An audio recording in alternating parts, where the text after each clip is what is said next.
नमस्कार, मैं धीरज कुमार, आप काला सच लाइव देख रहे हैं। तो आज हमारे साथ एक ऐसी शख्सियत मौजूद है जो किसी परिचय के मोहताज नहीं है।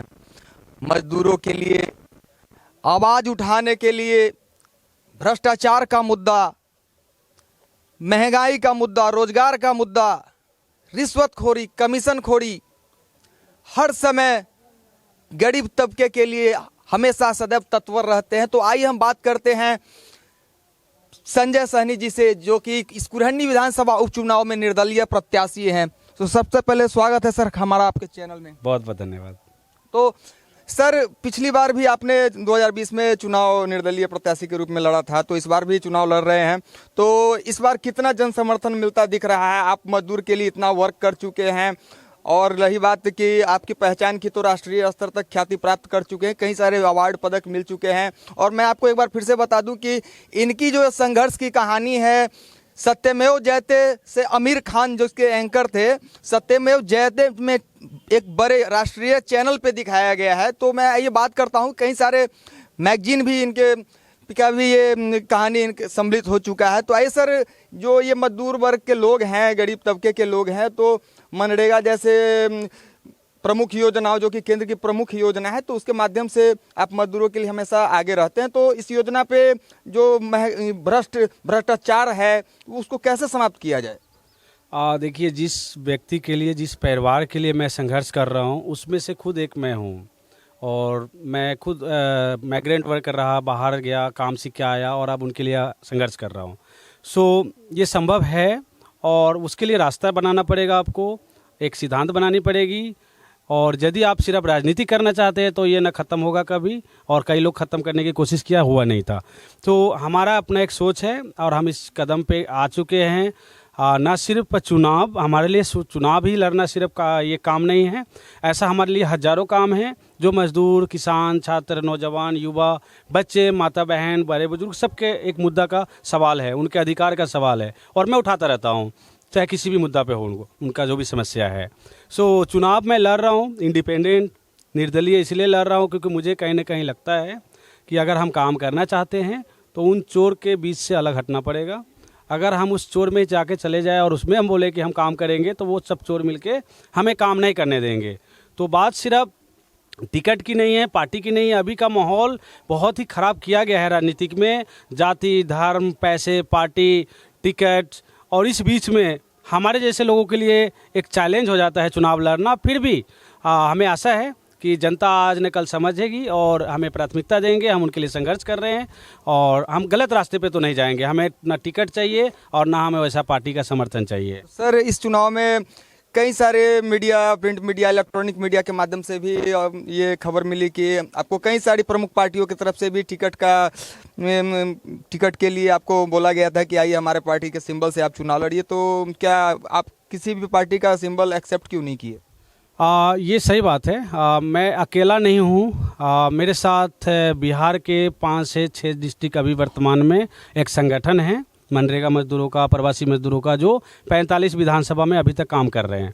तो कोई भी पार्टी को नज़र तो है मेरे पे कि अगर ये हमारे पार्टी में आएंगे तो इनको एक टिकट दे भी देंगे तो यह जीत सकता है यहाँ, और इसके वजह से हमें 45 विधानसभा में मजदूरों का संगठन का समर्थन मिलेगा। इस वजह से वो लोग आना चाहते हैं हमारे साथ, और हमें रखना चाहते हैं अपने साथ में। लेकिन उनकी जो ढांचा है, उनके अंदर जो लोग बैठे हैं, वो सही नहीं है। तो मैं इसलिए नहीं जाना चाहता हूँ, और मैं निर्दलीय चुनाव लड़ूंगा और जनता का काम करूंगा। सर, आप मनरेगा से प्रमुख रूप से जुड़े हुए हैं। मनरेगा के लिए आपने, मनरेगा के माध्यम से मजदूरों के लिए, मुझे लगता है कि पूरे भारत में आप एक आइकॉन बन चुके हैं। मनरेगा आइकॉन के रूप में भी आपका नाम लिया जाता है। तो सर, ये मनरेगा में जो भ्रष्टाचार व्याप्त हो चुका है, कमीशनखोरी का धंधा चल रहा है, जिसका सही लाभ मजदूरों को नहीं मिल पा रहा है, तो ऐसा क्या किया जाना चाहिए कि मनरेगा जैसी योजनाओं का सीधा लाभ मजदूरों को मिले, गरीब तबकों को मिले?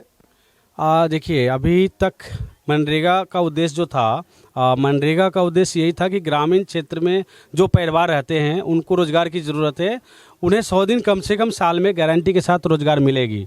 लेकिन यह सीधा अधिकारी, मुखिया और गांव में ठेकेदार वर्ग के लोग होते हैं, उनके अंडर चला गया मनरेगा और मजदूरों से वंचित किया गया है। तो उसी काम को हम अभी कर रहे हैं, संघर्ष कर रहे हैं, उनको जागरूक कर रहे हैं। हमारी संगठन संघर्ष कर रहा है इसके लिए, जागरूक कर रहा है मजदूरों को, और हम इसीलिए 45 विधानसभा में पहुंचे हैं। तो ऐसे सबसे पहले तो इसमें बहुत सारे संगठन बनने की ज़रूरत है। एक संगठन काफ़ी नहीं है, पूरे इंडिया लेवल या बिहार लेवल पे संघर्ष करके उनको जागरूक करना, अधिकार दिलाना। क्योंकि सरकार का जो अपना एक सिस्टम है, उनके अधिकारी है, उनका जो भी जनप्रतिनिधि है, वो कहीं ना कहीं इसमें संलिप्त है। तो उनसे अलग कोई ना कोई एक बॉडी होना चाहिए जो मनरेगा पे काम करे और भ्रष्टाचार पे काम करे। सर, पिछले चुनाव 2020 की हम बात करें तो उसमें भी आप काफ़ी दमखम से आपने चुनाव लड़ा था, तो उसमें कुछ कहाँ तक चूक हो गई थी जो कि इस बार आपने इसको देखा है, तो इस बार का चुनाव कुछ अलग क्या आपके लिए होने जा रहा है? पिछले बार हम चुनाव सड़क पे ही लड़ गए, आ गए थे, लोगों तक हम पहुँचे ही नहीं थे, लोगों के दरवाजे तक नहीं पहुँचे थे। हम घर से निकलते थे, हमारे साथ लोग रास्ते में जुड़ते चले जाते थे, हम इस रूट से जाके उस रूट से सड़क पे घूम के आ जाते थे। सिर्फ एक वोट मिला था हमें पिछले साल, घर से एक वोट मिला था, और हमें 5000 वोट मिला था उस टाइम। और इस बार उस घर का सभी वोट मिलेगा, तो इस बार जीत पक्की है, और इस बार हम लोगों के घर तक पहुंच रहे हैं। हमारी टीम लगातार काम कर रही है, संगठन काम कर रही है, और हम इस बार जीतेंगे। 2.5 साल के लिए हमको मौका मिलेगा, लेकिन हम 2.5 साल में जितना काम कर देंगे वो 50 साल का रिकॉर्ड टूट जाएगा। क्यों नहीं हम एक ऐसे नेता को समर्थन करें, एक ऐसे नेता का समर्थन करें जिसका ख्याति राष्ट्रीय स्तर तक पहुंचा, विदेशों में है, एक जीरो से हीरो होने वाले, एक ऐसे छवि, बेदाग छवि, स्वच्छ छवि, साफ छवि, और मजदूरों के लिए हर समय आवाज़ बुलंद करने वाले। तो थोड़ा सी यहाँ पे सोचने की ज़रूरत है इस कुरहनी उपचुनाव में कि आपको एक बेदाग और स्वच्छ मजदूरों के लिए आवाज़ उठाने वाला, जाति धर्म से ऊपर उठ के चुनाव लड़ने वाला प्रत्याशी संजय सहनी चाहिए, या फिर पैसे के बल पे चुनाव जीतने वाले प्रत्याशी जो कि कभी आपसे मिलने तक नहीं आएंगे और न ही आपके लिए कभी आवाज़ उठाएंगे? तो ये थोड़ा सा सोचने की ज़रूरत है। मैं आपको बता दूं कि इस कुरहनी उपचुनाव में 21 प्रत्याशी मैदान पे है, और 5 दिसंबर को वोटिंग है, और 8 तारीख को जो है मतों की गिनती हो जाएगी। तो मैं धीरज कुमार, काला सच लाइव से, जय हिंद।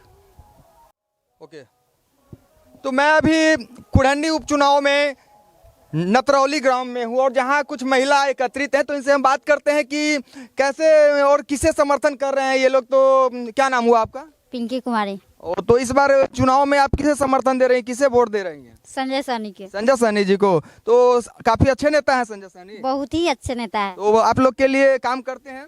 हाँ, बहुत संघर्ष किए, बहुत सारा काम किए, बहुत हम लोग को जागरूक किए। हम लोग के कुछ पता ही नहीं था जो मनरेगा क्या है, मनरेगा के बारे में हम लोग के कुछ जानकारी नहीं था, इसलिए इन जानकारी दिए और लोगों के जागरूक किए। इसलिए हम लोग चाहते हैं जो पूरा कुरहनी प्रखंड के जितना भी संगठन से जुड़े हुए हैं वो सभी लोग मिल करके इस बार निर्दलीय उम्मीदवार संजय सहनी है उनको जिताएंगे, और जिता करके आगे भेजेंगे। किनको वोट देना है? संजय सहनी। संजय सहनी को। किनको वोट देना है? संजय सहनी। संजय सहनी। हाँ। खूब अच्छे से वोट देना है। हाँ, संजय सहनी एकदम को। अच्छे। चलिए, किनको वोट देना है? संजय सहनी। किनको वोट देना है? संजय सहनी तो विजयी बनाना है भारी मतों से। बनाना है। किनको बनाना है? संजय सहनी के। किनको बनाना है? संजय सहनी। चलिए, बहुत बहुत धन्यवाद।